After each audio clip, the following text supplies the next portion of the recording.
Olá, querido irmão, a graça e a paz do Senhor Jesus seja contigo. Antes de mais nada, eu quero me desculpar pela minha ausência. Eu tive que fazer uma viagem missionária. Nós estivemos no Japão e também em Bangladesh. E por que eu já estaria aqui na Ásia? Por uma questão de praticidade, eu tinha o desejo já de algum tempo vir a Singapura, né? Ver a obra de Deus aqui. E achei que essa era uma oportunidade de eu fazer isso. Por isso, mais uma vez, como foi no ano passado, vou fazer agora a minha ministração online, via internet, mas eu tenho certeza que a palavra de Deus é poderosa para atingir você aí onde você está. E eu estive meditando na palavra de Deus nesse tempo aqui, a respeito do que compartilhar hoje. Então eu quero compartilhar com você algo que o Espírito Santo colocou no meu coração e tenho certeza que vai tocar o seu coração também.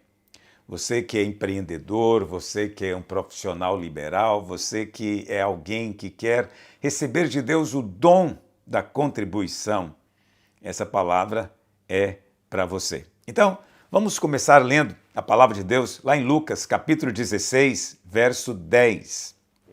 Lucas 16, 10, Jesus diz assim: quem é fiel no pouco, também é fiel no muito. E quem é injusto no pouco, também é injusto no muito. Se, pois, não vos tornastes fiéis na aplicação das riquezas de origem injusta, quem vos confiará a verdadeira riqueza? Se não vos tornastes fiéis na aplicação do alheio, quem vos dará o que é vosso? Então, você sabe, prosperidade é mais do que dinheiro. É mais do que acumular bens. Obviamente, em algum momento, vai envolver, sim, a riqueza financeira, mas prosperidade é muito mais do que isso. A verdadeira prosperidade, ela deve envolver todas as partes do seu ser. Nós sabemos que o homem é espírito, alma e corpo. Então, a prosperidade deve começar no nosso espírito. O que é a prosperidade no espírito? É a salvação. Quando um homem ou uma mulher, ele entrega a sua vida ao Senhor e ele nasce de novo, ele ganha a vida eterna. Ele não tinha vida, agora ele tem. Ele vivia uma vida, né, de um morto-vivo, um zumbi. Mas agora ele recebeu a vida plena, a vida abundante dentro dele, se tornou nova criatura. Isso é o início de tudo. Sem isso não há prosperidade. Você está percebendo então que a verdadeira prosperidade é só para os filhos de Deus. Só eles podem ter verdadeira e completa prosperidade, porque começa no espírito, no novo nascimento. Jesus disse a respeito daquele homem muito rico: louco, hoje te pedirão a tua alma. E o que tens? Para quem será? O Senhor chama ele de louco, quer dizer, ele era muito rico, nem tinha celeiro para guardar toda a sua colheita, todos os seus bens, no entanto, não tinha a vida eterna. Mas nós não somos só espírito, também somos alma. E a nossa alma também precisa de prosperar. Então, muitos de nós vivemos debaixo de depressão. Tem dinheiro, mas vive deprimido, vive com angústia, vive com pânico, vive com aflições profundas, feridas que parece que nunca são curadas, não é? Então, ele tem dinheiro, mas não é próspero realmente, porque a sua alma está infeliz. E além disso, ele não tem a palavra queimando no seu coração, ele não tem a verdadeira sabedoria de Deus, que é realmente a riqueza. Não é verdade? E quando nós falamos de alma, falamos também dos relacionamentos. Tem pessoas que ganham dinheiro, mas perdem a família. O preço da prosperidade dela é perder os filhos, é perder a esposa. Que prosperidade é essa, se os seus relacionamentos mais importantes se perdem? Então, muitos ganham dinheiro ao custo de perder a família. Eles são um sucesso em público, mas um fracasso em particular. Bom, a prosperidade envolve o espírito, envolve a alma, mas também envolve o corpo. Isso significa o quê? Que saúde é fundamental. Sem saúde, como é que você desfruta da vida? Sem saúde, de que adianta dinheiro? Então, prosperidade sem saúde é algo vazio. Uma pessoa doente, o corpo dela se torna mal assombrado, né? A vida dela se torna totalmente sem cor, sem sabor, sem prazer. E aí, nessa circunstância, de que adianta o dinheiro? Então, prosperidade vai envolver em algum momento dinheiro? Sim, mas é muito mais do que isso. É muito mais do que isso. Eu não falo isso para consolar um pobre, né? Dizer para ele, não, continua pobre porque você tem tudo mais. Não, falo isso porque é a verdade da palavra de Deus. Seja completamente próspero. Amém? Seja completamente próspero em nome de Jesus. Bom, mas esse texto de Lucas que nós lemos, o Senhor nos mostra como é que nós devemos escolher os nossos colaboradores, sócios, né? Os nossos cooperadores, empregados. Então o Senhor nos ensina a escolher. E qual que é o critério? Caráter. Caráter é o segredo. E como é que a gente pode saber se alguém tem um bom caráter ou não, de acordo com a Escritura? Então não podemos avaliar simplesmente pela personalidade magnética que ele tem, pelo charme, pela eloquência, como ele fala bem, né? Ele é uma pessoa que tem uma personalidade atraente. Bom, nada disso, obviamente, define o caráter. O Senhor disse o quê? Quem é fiel no pouco, também é fiel no muito. Quem é injusto no pouco, também é injusto no muito. Então o Senhor nos mostra que o caráter é mostrado na fidelidade das pequenas coisas. Você não tem que fazer grandes testes com seus cooperadores. Você não tem que dar para eles grandes missões. Não, dê uma missão pequena. Dê uma tarefa pequena. Algo aparentemente insignificante. Quem não é fiel neste pouco não vai ser fiel quando você der o muito para ele. Quem está dizendo isso não sou eu, é a palavra de Deus. Né? Fiel no pouco. Né? O texto diz, Jesus disse, quem é injusto no pouco, quem é fiel no pouco. O que significa esse pouco? Qual o significado dessas coisas pequenas? Então, no versículo seguinte, o Senhor explica, né? Ele diz, se pois não vos tornaste fiéis na aplicação das riquezas de origem injusta, quem vos confiará a verdadeira riqueza?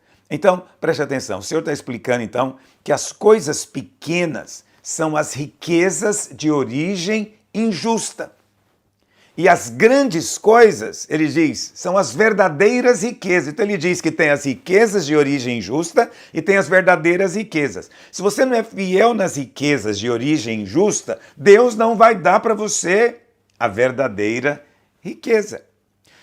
Riqueza, o Senhor Jesus está dizendo que, na verdade, todo o dinheiro, tudo que nós ganhamos, ele tem injustiça envolvida. Porque ninguém ganha o dinheiro completamente perfeito. Eu já expliquei isso para você, não é? Às vezes você está ganhando para trabalhar 8 horas, mas você não trabalha as 8 horas. Você enrola uma parte do dia, você vai ao banheiro para mexer no Facebook, você conversa com o colega. Então, de certa maneira, você está roubando o tempo que você está vendendo para o seu patrão. Não é verdade? Então, a sua riqueza, ela é de origem injusta. Mas preste atenção, a Bíblia nos dá uma forma de santificar essa riqueza. Lá em Romanos capítulo 11, verso 6, diz que se as primícias forem santas, toda a massa será santa. Isso significa o quê? Que as suas riquezas de origem injusta podem ser santificadas como? Pelo dízimo. Pelo dízimo. Bom, vamos voltar para cá. Então, o pensamento comum das pessoas é o seguinte: se a gente for fiel nas coisas espirituais, Deus vai nos dar prosperidade. Não é isso que as pessoas pensam? Os irmãos pensam isso. Se eu for fiel nas coisas espirituais, Deus vai me dar prosperidade. Mas o Senhor Jesus está aqui afirmando exatamente o contrário. Ele está dizendo, olha, se você for fiel com dinheiro, eu vou te dar a verdadeira riqueza.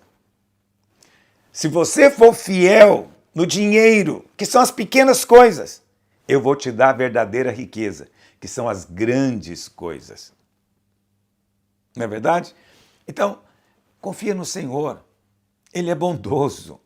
Aquele que não poupou o seu próprio filho não vai te negar coisa alguma. O Senhor não enviou um anjo para morrer no seu lugar, ele enviou o próprio filho. Então a palavra de Deus é bênção para nós, não é para nossa destruição. Então o Senhor não disse, olha, se você me servir bem, eu vou te dar dinheiro. Mas ele disse, na verdade, o contrário. Se você for confiável ao lidar com o dinheiro, eu vou te confiar a verdadeira riqueza. E o que é a verdadeira riqueza? A verdadeira riqueza é a unção do Espírito, é a sabedoria de Deus. Está me ouvindo? Deixa eu ver alguns exemplos com você. Um exemplo desse princípio, a gente pode ver, por exemplo, na vida de Salomão. A Bíblia fala lá em 2 Crônicas, capítulo 1, Salomão subiu ao trono. Ele era filho de Davi e ele foi coroado rei muito jovem. Né? A maior parte dos estudiosos concorda que foi entre 18 e 20 anos de idade. Então ele era muito, muito novo. E qual foi a primeira coisa que ele fez? A Bíblia fala que ele foi a Gibeon oferecer sacrifício ao Senhor. Vamos ler, 2 Crônicas 1, verso 6. Salomão ofereceu ali sacrifícios perante o Senhor sobre o altar de bronze que estava na tenda da congregação e ofereceu sobre ele 1000 holocaustos. Ele não ofereceu cordeiro, não ofereceu um bode, ele ofereceu novilho, boi, e ofereceu 1000. Olha, para nós que somos aí de Goiás, não é? Quando a gente quer falar com a pessoa está prosperando, fala, ela está com 1000 cabeças de gado na fazenda. Então, você ter 1000 cabeças de gado na fazenda já coloca você no outro patamar. Mas você oferecer 1000 cabeças de gado ao Senhor é outra coisa, ofereceu como holocausto. A lei era o seguinte, era para cada homem um holocausto. Nenhum homem deveria fazer 2 holocaustos pelo seu pecado. Não. Para o pecado de um homem, um novilho. Mas Salomão ofereceu 1000. Por que ele ofereceu 1000? Porque certamente não estava oferecendo apenas por si mesmo. Estava oferecendo pela nação. Tinha um coração generoso. Ou seja, não fazia apenas por si. Já mostrava um coração correto nesse ponto. Qual foi o resultado? Olha o que diz no verso 7. Naquela mesma noite, apareceu Deus a Salomão e lhe disse, pede-me o que queres que eu te faça. Olha o que aconteceu aqui. Salomão foi fiel nas riquezas de origem injustas e Deus deu para ele a verdadeira riqueza. Ele ofereceu 1000 cabeças de gado. Se você é fazendeiro, você está disposto a dar 1000 cabeças de gado?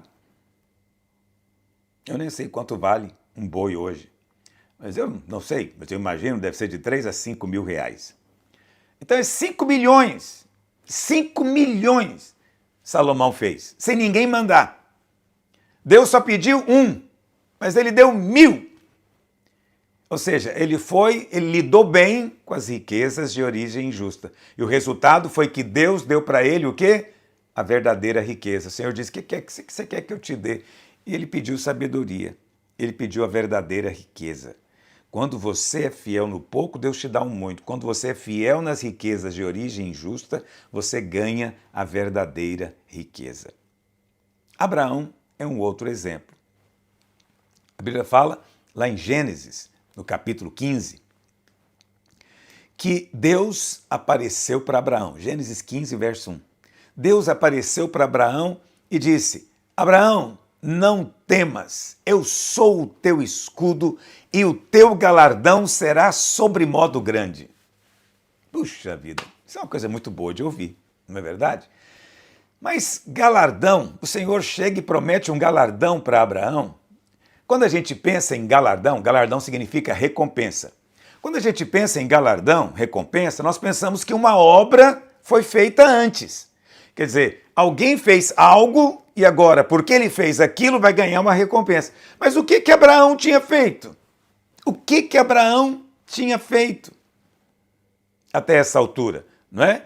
Abraão não tinha feito nada. Mas se você ler no contexto os 2 versículos anteriores, você vai ver que Abraão se encontrou com Melquisedeque. E diz a Bíblia que Abraão deu para Melquisedeque o dízimo de tudo o que ele tinha, de todos os seus bens. Olha que coisa impressionante. Ele dá o dízimo e Deus logo em seguida diz: Abraão, seu galardão vai ser muito grande. Olha aí o princípio de novo. Você é fiel nas riquezas de origem injusta, Deus te dá a verdadeira riqueza. A verdadeira riqueza é a bênção de Deus, é o favor de Deus, é a recompensa do céu. Amém? Então, sabe, muitas pessoas às vezes nos questionam na videira. Não, mas a videira ensina graça, mas lá na videira você não pode ser líder se não for dizimista. E é verdade, não pode mesmo. Se tem algum líder que está liderando e não é dizimista, é porque não passou pelo crivo. Porque assim, a direção é essa. Só levantamos como líderes de células, como discipuladores, aqueles que dão dízimo. Por quê? Porque se uma pessoa não é fiel no uso do dinheiro, o Senhor não vai confiar a ela a verdadeira riqueza, que são as vidas que estão lá na célula. Está entendendo o que eu estou dizendo? Então, a verdadeira riqueza é a unção, a verdadeira riqueza é a multiplicação. Mas ele não é fiel no pouco. Quem não é fiel no pouco, filho, não será fiel no muito. Se você não for encontrado fiel nas riquezas de origem injusta, como é que Deus vai confiar a você a verdadeira riqueza? Esse é o padrão do Senhor Jesus. Esse não é o meu padrão. Não sou eu que estou aqui inventando um princípio. Não, está escrito na palavra de Deus. Como é que a gente pode colocar pessoas com coração mesquinho para pastorear, às vezes, ovelhas que têm um coração generoso? Está me entendendo? É como colocar cordeiro para pastorear leões. Não funciona. Corações mesquinhos não podem pastorear gente de coração generoso. Aleluia. Mas sabe o que é ruim? É porque quem tem o coração mesquinho vai contagiar, às vezes, a pobrezinha da ovelha.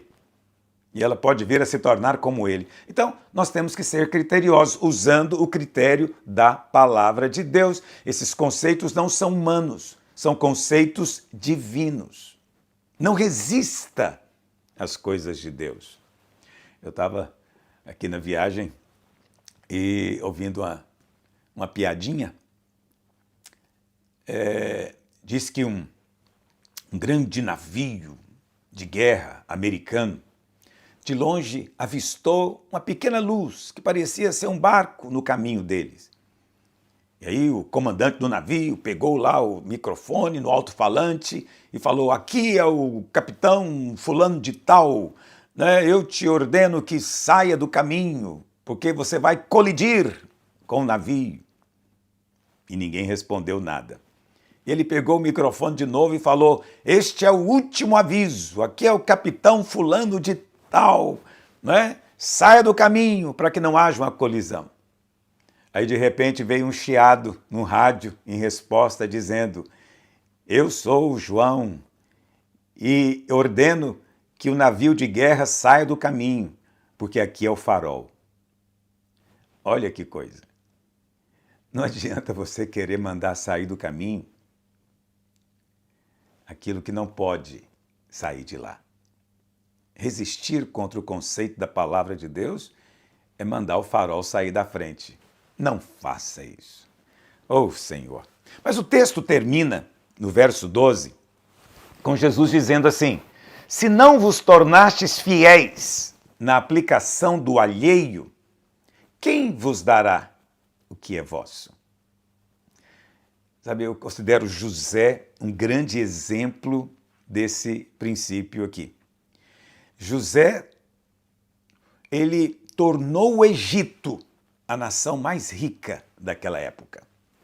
Por causa de José, Faraó tornou-se riquíssimo. Riquíssimo.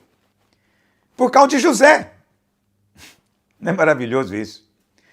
Mas, você sabe, tem alguns cristãos, porque tem gente que pensa que ser empreendedor é não ter patrão, é não ter chefe, trabalhar para si mesmo. Sou muito desconfiado de quem não consegue submeter a ninguém. E eu vou dizer para você, quem não consegue submeter a ninguém não tem favor. Então nem tente empreender, você não vai ser bem-sucedido. É preciso aprender a submeter, para você ousar depois dar ordens. Mas que acontece muitas vezes é que muitos cristãos têm uma atitude muito errada. Qual a atitude deles? Ah, por que eu tenho que trabalhar duro aqui para um patrão incrédulo? Eu vou ter que trabalhar duro para um ímpio? Eu não. Mas você está errado. Você está lá para fazer o seu patrão próspero. Você está lá para prosperar a empresa, para a empresa crescer e avançar. Todos nós temos que ser um José, a razão da bênção onde nós estamos. Você certamente não será diferente. Todos nós temos que passar por esse teste. Amém? E lembra disso. Prosperidade não é uma coisa automática. Não é porque você é membro da igreja, uma ovelha maravilhosa, porque você é um pastor ou um líder, que você automaticamente você vai prosperar. Não, nada disso. Você precisa cooperar com Deus, seguindo os princípios da palavra de Deus. Então, sempre que lhe aparecer uma oportunidade para ofertar, é porque Deus quer abrir uma porta para te abençoar. Deus quer te dar uma colheita. Toda colheita começa com uma semente. Você está me ouvindo?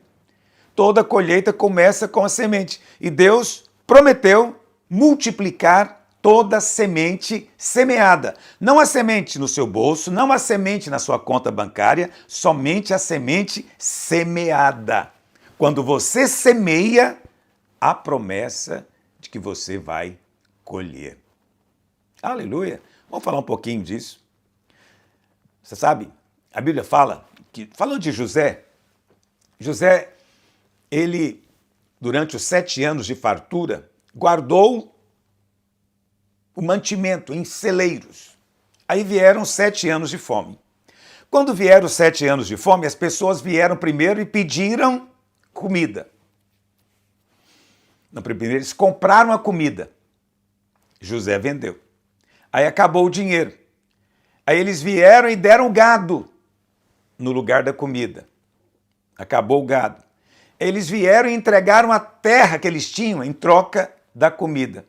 Agora não tinham mais nada. Diz a Bíblia então que eles se venderam a Faraó como escravos para ter comida. E depois disso, diz a Bíblia, lá em Gênesis 47, 23, que José deu para eles semente.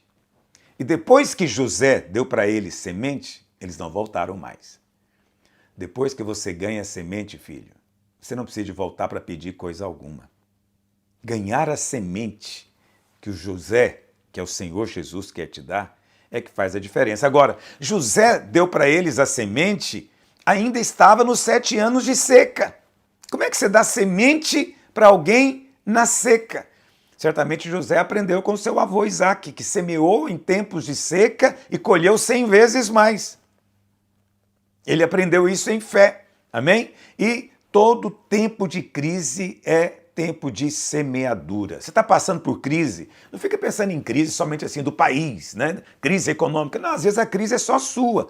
Tempo de crise é tempo de semear. Semear para colher 100 vezes mais. Agora, não é qualquer tipo de semeadura.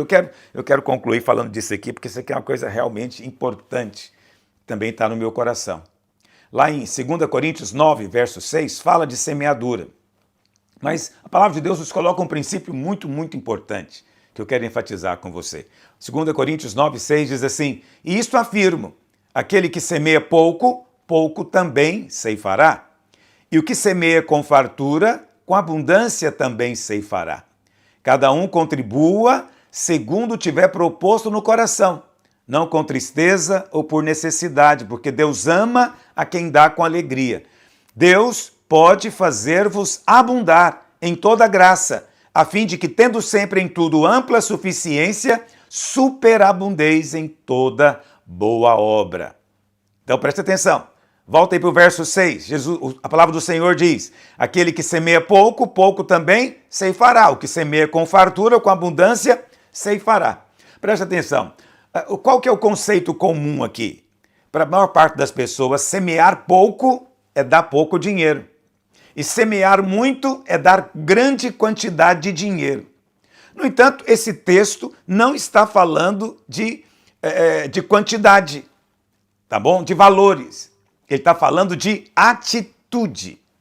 e não do valor da oferta. O pouco ou muito aqui não é o valor da oferta, ok? É a atitude. Porque logo em seguida Paulo diz assim, cada um, verso 7, cada um contribua segundo tiver proposto no coração, não com tristeza ou por necessidade, porque Deus ama a quem dá com alegria. Preste atenção, semear não é simplesmente dar. Não é. Semear é dar com alegria. Tem pessoas que não encontram prazer em ofertar. Não encontram prazer em semear. Porque não há amor, você sabe? É possível dar sem amar. Mas não é possível amar e não dar. Deus amou de tal maneira que ele deu. Tem gente que oferta porque está fazendo uma troca, uma barganha com Deus. Outros ofertam porque tem uma necessidade na igreja. Outros ofertam por pressão do pastor, por medo. Há muitas razões, mas Deus olha o nosso coração. A recompensa é só para aquele que semeia com alegria. E essa palavra alegria, aqui no grego, hilarion, significa muito mais do que alegria, né? Seria algo realmente hilariante, quer dizer, é uma alegria contagiante. Você está tão alegre que quem te vê fica alegre também. Deus ama quando nós somos alegres e felizes. É algo que agride a Deus, você dá com raiva. Dá sem querer dar. Dá de má vontade. Dá por pressão. Dá com medo do devorador. Dá com medo do castigo de Deus. Ah, Senhor! Muda isso. É isso que traz o espírito da miséria, o espírito da pobreza. O espírito da pobreza, às vezes, está na vida de gente que tem dinheiro, mas ele tem um espírito de miséria. De miséria, porque não tem alegria em abençoar. Deus tem prazer em dar. Lá em Lucas 12, verso 32, o Senhor falou para os discípulos, não temais, ó pequenino rebanho, porque vosso Pai se agradou, Deus se agradou em dar-vos o seu reino. O reino não é pouca coisa, não. Deus teve prazer em dar. Então, Deus nunca dá algo com tristeza ou por necessidade. Deus não dá porque você precisa. Deus não dá porque tem uma necessidade. Que coisa, né? Deus tem prazer que você prospere, filho. Há irmãos que ainda têm dúvidas nisso. Deus ama te dar. Eu gosto muito do Salmo 35, verso 27, que diz assim, cantem de júbilo e se alegrem os que têm prazer na minha retidão. E digam sempre, glorificado seja o Senhor que se compraz na prosperidade do seu servo. Deus tem prazer quando você prospera, quando o seu salário aumenta, quando o seu rendimento multiplica, quando a sua empresa cresce, quando você contrata mais funcionário. Deus tem prazer quando o seu gado procria, meu amigo. Deus tem prazer na sua prosperidade. E Paulo termina concluindo dizer o quê? Que ele é poderoso para fazer abundar toda a graça sobre você. Toda a graça, para que você, tendo toda a suficiência, possa também abundar em toda boa obra. Boa obra aqui é semear. Então Deus te dá graça, que o Senhor possa te dar graça abundante, favor do céu, para que você seja abençoado, para que tudo que você colocar a mão prospere. Ah, essa é a promessa de Deus, sabia disso? Essa é a promessa de Deus. Existem muitas histórias, são imitações toscas da palavra de Deus. Você deve conhecer a história do rei Midas, né? Que tudo que ele tocava se tornava ouro, né? Então ele fez um pedido lá para os deuses do Olimpo, que ele queria ter esse dom. Onde ele tocasse, iria virar ouro. E ele então acordou de manhã, ele viu que recebeu o dom, ele tocou na mesa, virou ouro, tocou na cadeira, virou ouro, e ele ficou tão alegre. De repente a sua esposa acordou e veio te dar um beijo nele. E ela virou o quê? Uma estátua de ouro. Sua filhinha saiu correndo e pulou no seu colo. E ela se tornou o quê? Ouro sólido. E ele então entrou em desespero. Porque essa é a coisa do diabo. Entendeu? Eu quero coisas, não pessoas. Ame as coisas e não as pessoas. É assim que o diabo diz. Mas não o Senhor. A vontade de Deus é que nós amemos as pessoas e usemos as coisas. Bom, esse toque de Midas tornou-se algo simbólico. Mas a palavra de Deus fala algo parecido. Não exatamente como isso, porque isso é do diabo, mas algo parecido lá em Deuteronômio 28, verso 8. Eu gosto desse versículo, eu confesso ele frequentemente sobre a minha própria vida e eu tenho visto isso acontecer na minha vida. Deuteronômio 28, verso 8 diz: o Senhor determinará que a bênção esteja nos teus celeiros e em tudo o que colocares a mão. Deus determinará que a bênção esteja em tudo que colocares a mão. Eu creio nisso. Eu creio que se eu tocar no doente, o doente é curado. Eu creio que se eu tocar naquele que está sofrendo financeiramente, ele vai receber um livramento financeiro. Eu creio que se eu tocar naquele que está confuso, a mente dele vai ficar alinhada. Eu tenho certeza que onde eu tocar, a bênção de Deus virá junto. Mas como eu te disse, as coisas não acontecem automaticamente. Há princípios espirituais envolvidos. O Velho Testamento, você deve ler o Velho Testamento para entender princípios, não seguir a lei. Mas há princípios importantes no Velho Testamento. E lá em Deuteronômio 14, verso 28, leia, por favor, Deuteronômio 14, verso 28. Ao fim de cada 3 anos tirarás todos os dízimos, está falando de dízimo, do fruto do 3º ano e os recolherás na tua cidade. Então virão o levita, pois não tem parte nem herança contigo, o estrangeiro, o órfão e a viúva que estão dentro da tua cidade, e comerão e se fartarão, para que o Senhor teu Deus te abençoe em todas as obras que fizerem as tuas mãos. Deus quer abençoar tudo que você fizer com a sua mão. Onde você colocar a mão vai prosperar. Mas o Senhor está dizendo, dê o dízimo. Dê o dízimo. E o dízimo para abençoar quem? Primeiro aqui o levita.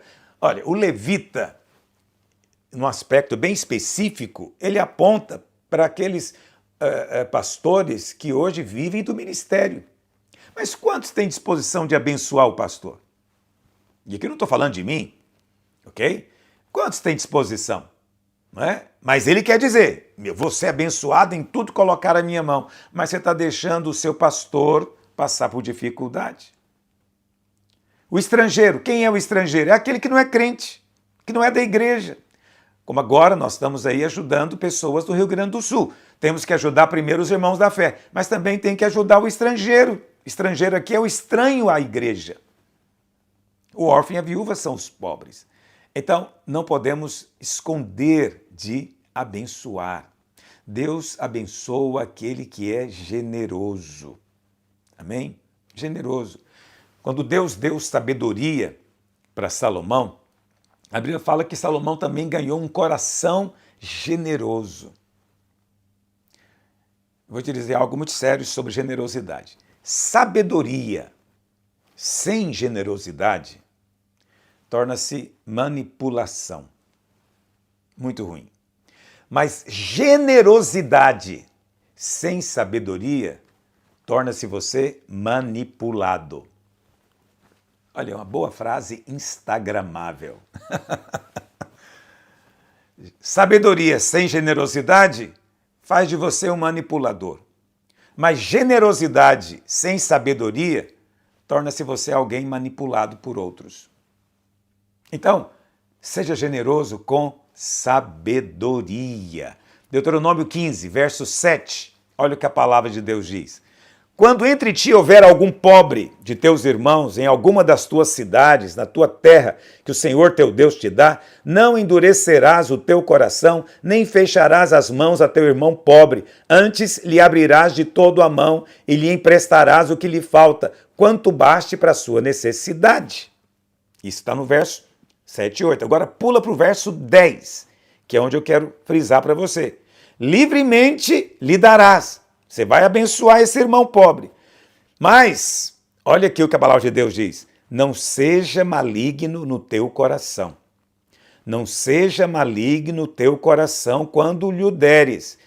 Pois, por isso te abençoará o Senhor teu Deus em toda obra e em tudo que empreenderes. Deus quer abençoar você em tudo que você colocar a sua mão, em toda obra, em tudo que você empreender. Esse seminário é para o quê? Empreendedores. Deus quer abençoar você em tudo que você empreender.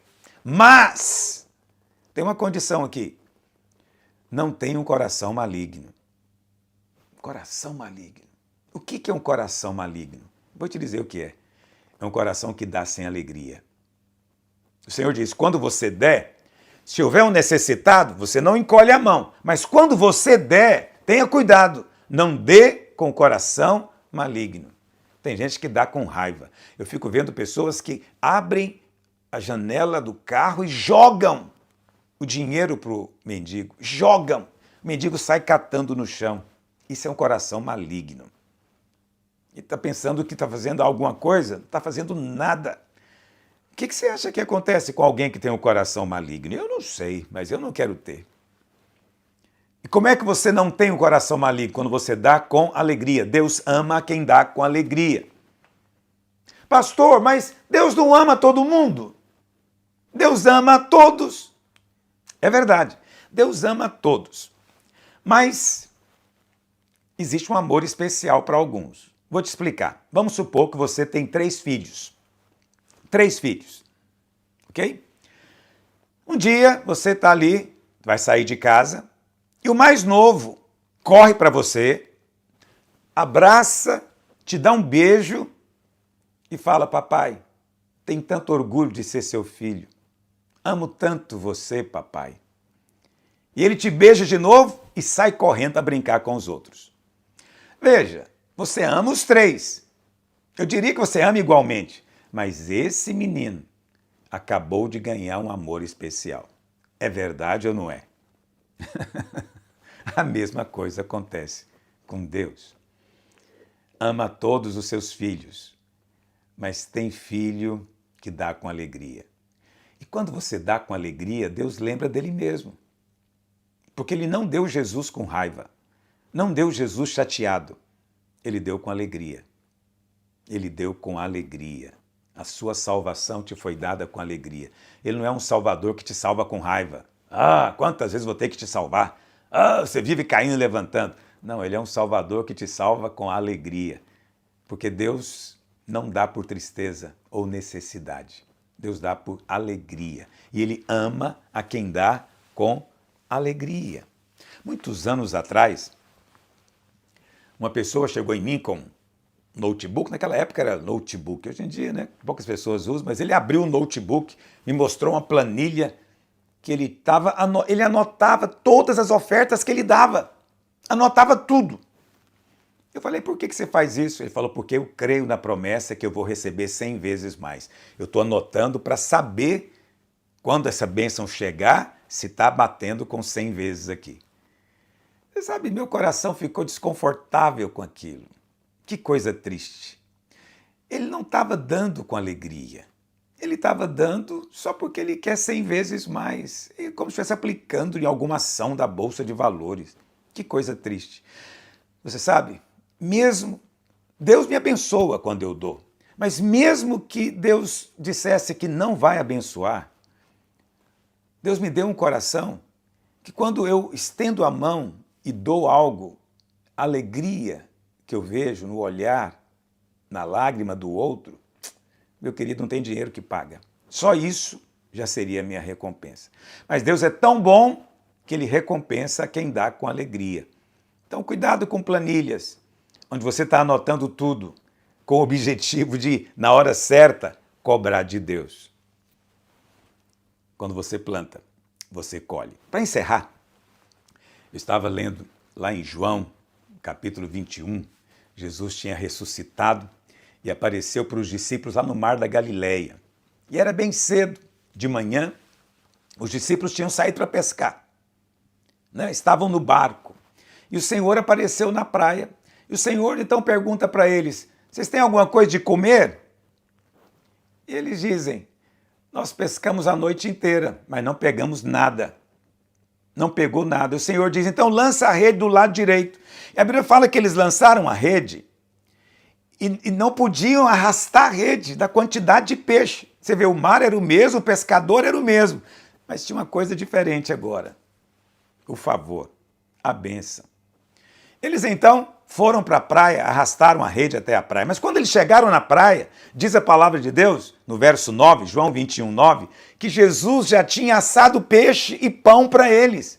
O Senhor perguntou para eles se eles tinham peixe, mas o Senhor já tinha o peixe assado. Aí o Senhor fala, traz mais peixe aí para a gente assar. Eu acho maravilhoso isso, não é? Deus é tão bom. Agora, pouco antes disso, é aqui que está a revelação. Lá em Lucas, capítulo 24, no verso 36 em diante, Jesus vem e aparece para os discípulos, eles estavam fechados dentro de casa, do cenáculo, com medo dos judeus. O Senhor vem e aparece para eles. Quando o Senhor aparece para eles, eles ficam com muito medo, achando que é um fantasma. Achando que é um fantasma. E o Senhor fala, não sou fantasma, olha aqui, eu tenho carne e ossos. Aí o Senhor então fala para eles assim, o Senhor diz para eles, escuta, vocês não têm aí algo de comer? E a Bíblia fala no verso 42 e 43, Lucas 24, 42 e 43. E a Bíblia fala então que eles trouxeram um pedaço de peixe e um favo de mel. Um pedaço de peixe. Nem era um peixe inteiro. Jesus perguntou, tem algo de comer? Por que o Senhor perguntou se tinha comida? Ele estava com fome? Claro que não. O seu corpo ressurreto, ele não come mais por fome, ele só come para festejar, para celebrar. Ok? E a Bíblia fala então que ele pediu comida, mas ele pediu para provar, para mostrar que ele era de carne e osso. Ok? Mas ele pediu, e eles deram um pedaço de peixe. E tudo isso aconteceu porque, alguns dias depois, eles iam colher aquela semeadura. Semearam um pedaço de peixe, mas colheram 153 grandes peixes. Porque a lei da semeadura funciona. Deus quer abençoar onde você colocar a sua mão. Amém? Mas, para isso, ora ao Senhor para te livrar de um coração maligno. O que é um coração maligno? É aquele que dá sem alegria, dá com tristeza, dá com pesar, dá sentindo dor. Já ouvi dizer que essa é a oferta que tem valor, a oferta que dói. Não. A oferta que tem valor é aquela que é feita com alegria, com prazer. Deus nem vê aquela que dói. E muitos estão sendo enganados com isso. Mas você hoje está recebendo a pura e verdadeira palavra do Senhor. Amém? Bom, espero que você tenha sido abençoado, como eu tenho sido ricamente abençoado na minha viagem. E só quero lembrar você que é um empreendedor, dia 9 de junho, nós teremos um dia especial para tirarmos a oferta para missões mundiais. Faça o propósito de contribuir para que continuemos pregando o Evangelho. Cada um é empreendedor da maneira que Deus o chamou. Eu sou dessa maneira. Eu sou pastor. Sou pastor Aloísio para o Seminário dos Empreendedores Radicais. Fica na paz.